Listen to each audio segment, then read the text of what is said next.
সব form fill up করে জমাতে দিয়েছো তো? কারো বাকি আছে নাকি? আমারও দেওয়া হয়ে গেছে। এবারে দিয়ে এখন সুবহানাল্লাহ সুবহানাল্লাহ সুবহানাল্লাহ হায় আল্লাহ হায় আল্লাহ নফসি নফসি করছি। মানে দিলেও বিপদ, না না দিলে বিপদ, সেটা তো জানিনি। কেন ওখানে তো আমার কেউ নেই। শুনছেন তো নাকি? যারা বসে আছে তারা তো আমাদের কেউ নয়।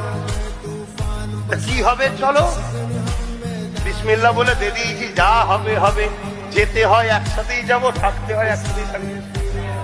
তবে যাবার আগে ছেড়ে যাব না, অত সহজ নয়। কথা ভুল বলছি নাকি? মধ্যেই যখন হবে নিয়েই এই কথা কি ঠিক তো নাকি? হ্যাঁ, কত আর মুখে মুখে কথা বলার সময় নেই রে বাবা। ঘুরিয়ে ঘুরিয়ে ঘুরিয়ে ঘুরিয়ে ঠিক আছে দেখছি, ঠিক আছে দেখছি, ঠিক আছে দেখছি করতে করতে তো ঘরে ঢুকে গেল, দিয়ালে পিঠ থেকে গেল। আর কি হবে? হ্যাঁ, এখনো কিছু লোক বলছে কি করা যাবে, ঠিক আছে দেখছি। এই যে একটা স্পিরিট যুবক সমাজে ঐক্য হচ্ছে, এইটাকেও দমাবার পরিকল্পনা চলছে না চলে না?